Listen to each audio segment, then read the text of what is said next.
Have you ever felt it? That quiet, crushing weight of trying to be someone you're not. It's a subtle thing, most of the time. It's the laugh that's a little too loud, mimicking the tone of the room. It's the opinion you swallow, like a bitter pill, because it doesn't match the consensus. It's the careful curation of your words, your clothes, your very personality, all to fit neatly into a space that was never designed for you. You stand in a crowd of people, smiling and nodding, yet you feel a profound, almost echoing loneliness inside. It's the feeling of being a ghost at your own party. You are present, but you are not seen, not the real you. From our earliest days, we are taught the gospel of fitting in, on the playground, in the classroom, at the family dinner table. The message is clear. Conform, agree, don't make waves, be like the others. This drive for acceptance is one of the most powerful forces in human nature. We believe that if we can just sand down our edges, dim our own light, and become a perfect smooth stone, we will finally be accepted into the circle. We will belong. But here is the secret, heartbreaking truth that whispers in the quiet moments of your life.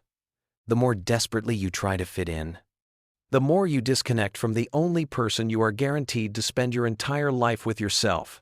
The price of that kind of acceptance is your own soul.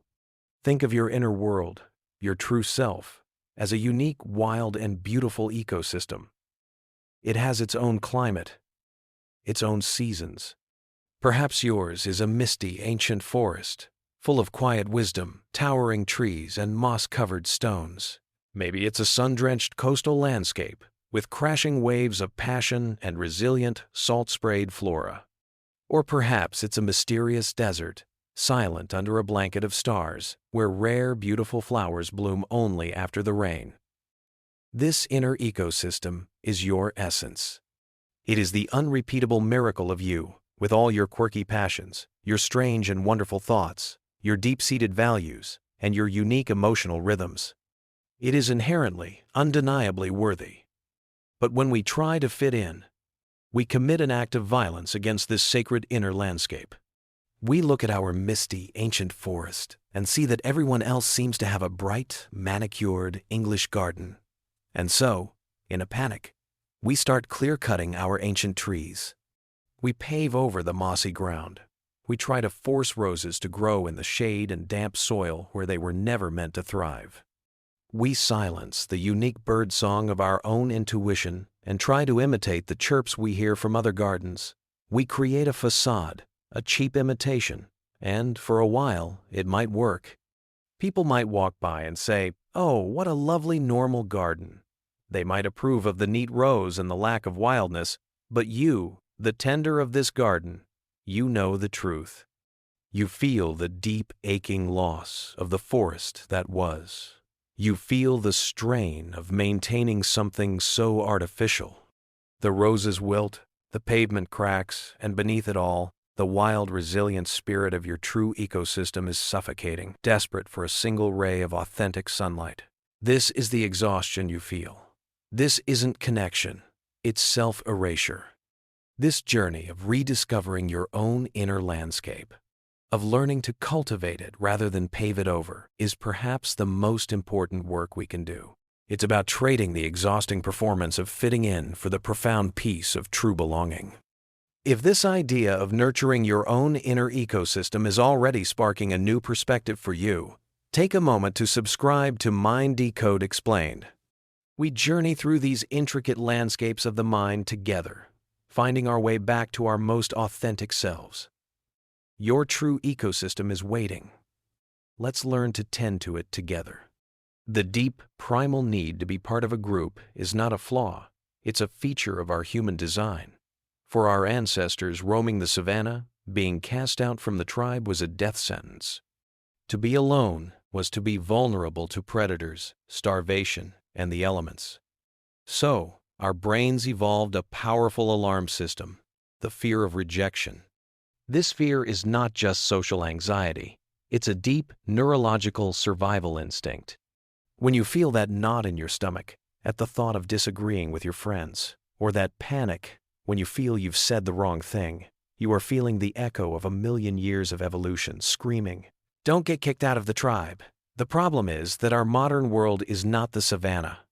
While social connection is still vital for our well-being, our survival no longer depends on conforming to a single homogeneous group. Yet, that ancient programming still runs in the background, often on overdrive. It tells us that being different is dangerous. It equates authenticity with isolation. And so, we find ourselves caught in a painful psychological trap. This trap has a name in psychology: cognitive dissonance. It's the mental discomfort we experience when we hold two or more contradictory beliefs, ideas, or values, or when our beliefs and our actions are in conflict. When you believe, deep down, in your misty forest, its quiet, its depth, its unique beauty, but you act in a way that promotes a manicured garden. Loud, performative, conforming you create a state of internal dissonance. It's like a constant, low-grade psychological friction. It's the feeling of your shoes being on the wrong feet, all day, every day. It's exhausting because your mind is constantly trying to bridge an unbridgeable gap, the gap between who you are and who you are pretending to be. To reduce this discomfort, we often resort to one of two things. We either change our actions to align with our beliefs, or we change our beliefs to justify our actions. For many of us, changing our actions, that is, being our authentic selves, feels too risky because of that primal fear of rejection.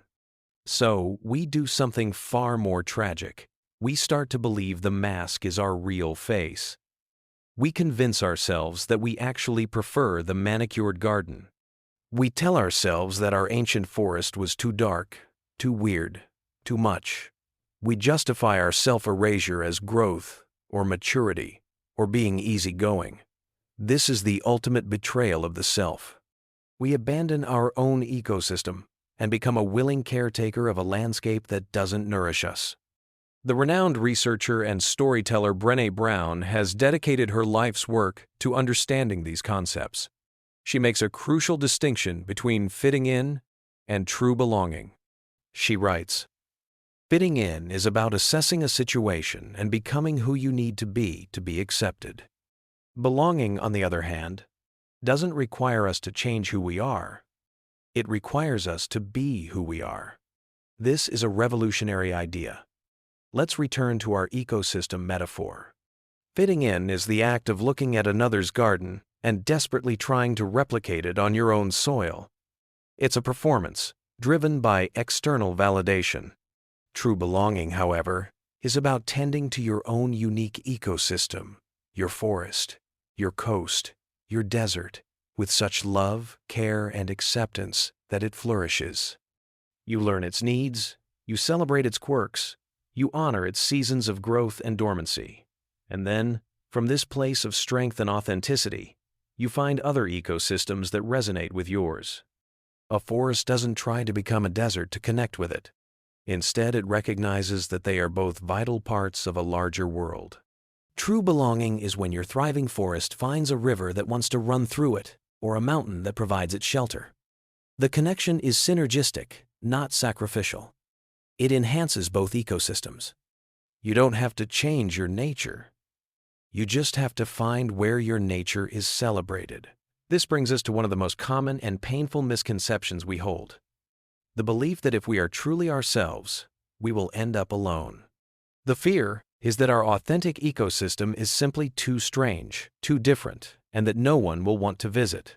So we keep up the facade of the normal garden, attracting people who are drawn to a version of us that doesn't exist. The connections feel hollow because they are. They are connections to a mask, not to a soul. But here is the beautiful paradox. Authenticity is not a repellent, it's a filter. When you begin to let your true self show, when you let the mist roll back into your forest and the ancient trees stand tall, it might be true that some people, the ones who only liked your neat, artificial garden, will feel uncomfortable. They may drift away. And this will hurt. It will feel like that primal fear of rejection coming true. But their departure is not a rejection of you. It's a rejection of a landscape they were never meant for. Their leaving creates space. And into that space, something magical happens.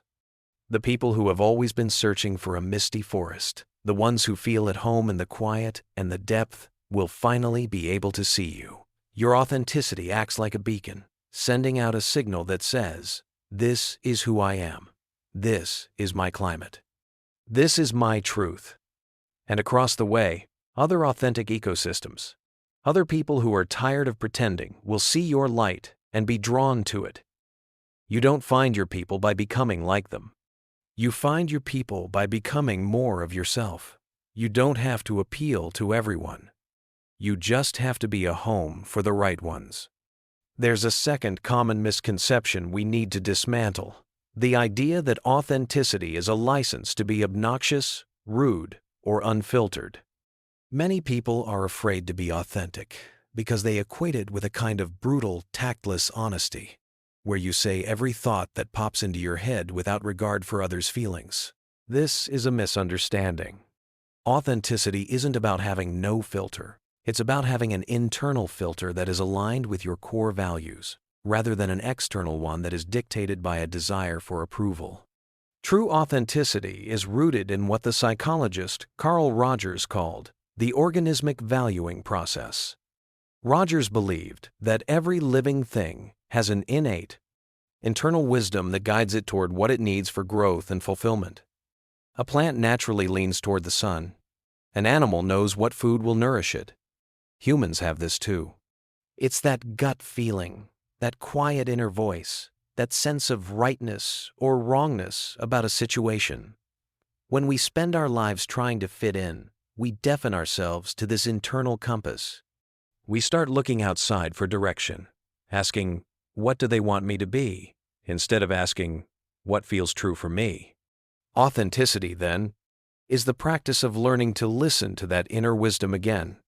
It's not about blurting out, "I hate your new haircut." It's about having the quiet integrity to know your own mind.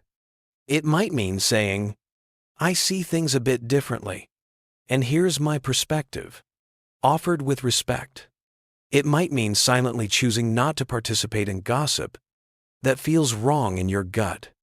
It's the alignment of your actions, your words, and your core values. It's a quiet strength, not a loud performance.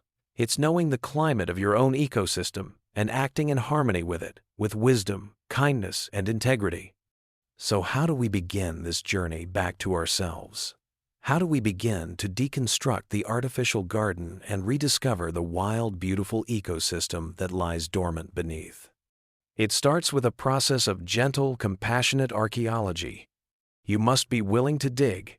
This is where we might turn to the work of Carl Jung and his concept of the shadow self. The shadow, according to Jung, is made up of all the parts of ourselves that we have repressed and hidden away because we believe them to be unacceptable. They are the parts we were told were too much, too sensitive, too loud, too quiet, too weird. In our ecosystem metaphor, the shadow represents the parts of our landscape we deemed ugly or dangerous.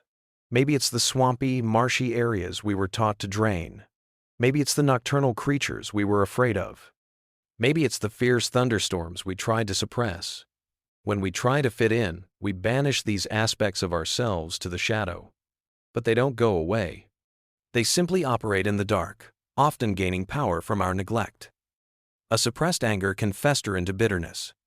A stifled creativity can turn into depression. A hidden vulnerability can become crippling anxiety.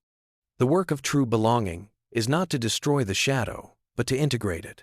It's about taking a lantern and walking bravely into those forgotten corners of your own ecosystem. It's about looking at the swamp and realizing it's a vital wetland that purifies water and supports a unique form of life.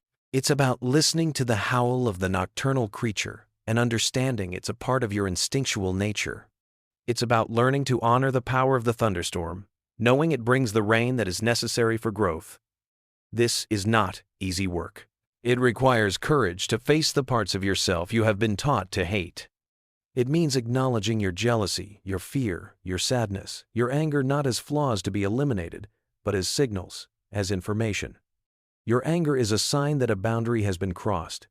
Your sadness is a sign of a loss that needs to be grieved.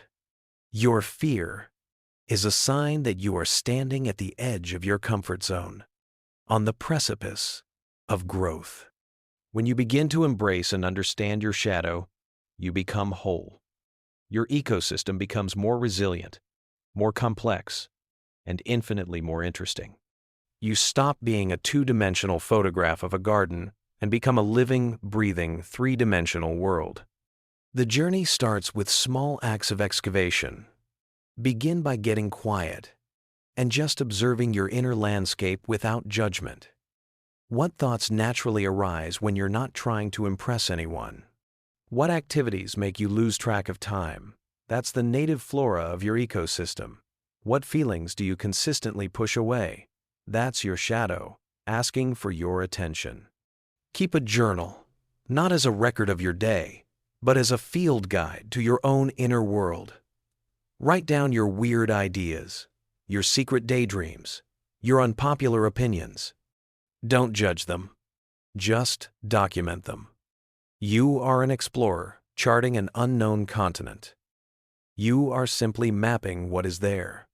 Notice the small moments of cognitive dissonance in your day. The moment you agree to something you don't want to do. The moment you laugh at a joke that makes you uncomfortable. Don't berate yourself. Just notice it. Acknowledge the gap between your action and your inner truth. Each moment of noticing is like pulling up a single paving stone from your artificial garden. It creates a tiny crack where the light can get in. And then you can begin to practice small, manageable acts of authenticity.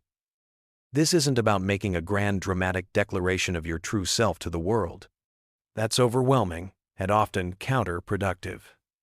It's about small, consistent choices that align with your rediscovered inner truth. If you realize you've been pretending to like a certain type of music to fit in with your friends, maybe the next time you're in the car, you gently say, "Hey, would you mind if we listened to something else for a bit?" If you've been swallowing your opinion at work, maybe you find a safe moment to say, "I have a slightly different perspective I'd like to share." These are tiny rebellions of the soul. Each one is an act of watering a single, native plant in your long-neglected ecosystem. Each one sends a message to yourself that your inner world matters. Be prepared for this to feel uncomfortable. It will feel risky. Your nervous system, hardwired for group conformity, will sound the alarm. You might feel a surge of anxiety, a flush of shame, or a fear of an impending argument. This discomfort is not a sign that you are doing something wrong. It is the feeling of growth. It is the sensation of a muscle being used for the first time. It's the ground shifting as your true landscape begins to reemerge. The key is to be gentle with yourself through this process. Acknowledge the fear. Thank your brain for trying to keep you safe. And then, take the small, authentic step anyway. You are building a new muscle, the muscle of self-trust.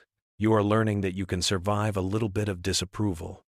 You are teaching yourself, moment by moment, that the safety you find in your own authenticity is far more stable and nourishing than the precarious validation you get from fitting in.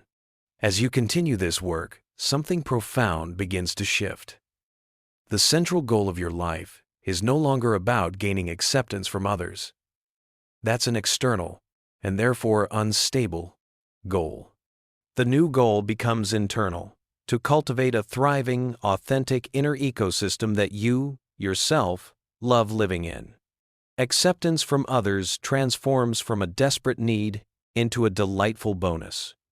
It's no longer the prize. It's the beautiful, natural consequence of living in your truth. This is the great aha moment. You stop looking outside for a home and realize you have to build it inside yourself first. When you are truly at home in your own skin, in your own misty forest or sun-drenched coast, you carry that sense of belonging with you wherever you go. You are no longer a refugee seeking asylum in other people's approval. You are a sovereign of your own inner world, visiting other lands with curiosity and grace, but always knowing you have a home to return to. Imagine your ecosystem. After months and years of this tender cultivation, the artificial pavement is gone, replaced by soft, mossy ground. The ancient trees stand tall, their leaves whispering in the wind. The native flowers, the ones you thought were weeds, are blooming in vibrant, unique colors. The river of your emotion flows freely, sometimes a gentle trickle, sometimes a powerful rush, but it is no longer dammed up. The creatures of your shadow and your light live in harmony. The entire landscape is humming with life. It is not perfect. There are still storms. There are still seasons of drought and decay. But it is real. It is whole. And it is yours. At first, this rediscovered wilderness might feel quiet. The people who were only attracted to your artificial garden have moved on. But then, you start to notice new signs of life. You hear a bird call from a neighboring landscape, a call that resonates with a song in your own heart.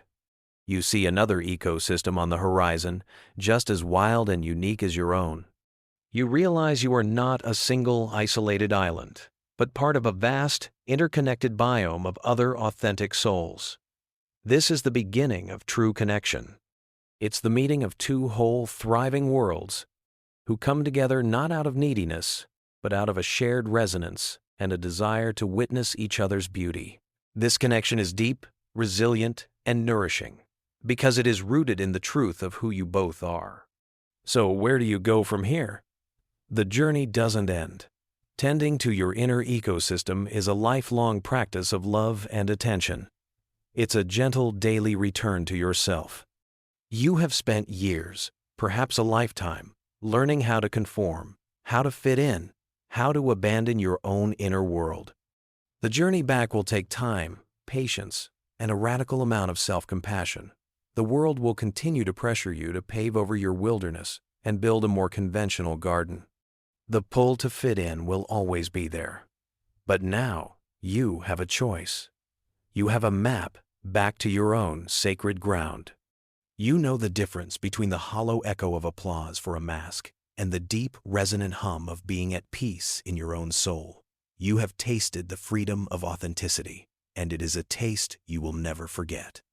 Leave behind the exhausting chase for acceptance. Stop shrinking yourself to fit into boxes that were never meant to hold you. Your quirks, your unique perspectives, your deep feelings, your quiet truths, these are not liabilities. They are the very features of your unique and beautiful landscape. They are your gifts to a world that is starving for realness. When you finally stop trying to fit in, you don't become an outcast. You become an original. You become a beacon. You find the profound freedom and the radical joy of living a life that is truly, deeply, and unapologetically yours. Tonight, before you sleep, I invite you to perform one small act of inner exploration. Close your eyes and ask your heart a simple question. What is one wild, beautiful thing in my own ecosystem that I have been taught to fear or neglect? Is it a flash of creative passion? A quiet need for solitude? A fierce sense of justice? A tender vulnerability? Just identify it. See it in your mind's eye. And then ask, tomorrow, how can I give it just one small drop of water? One single ray of sunlight? That is all. That is where the journey home begins.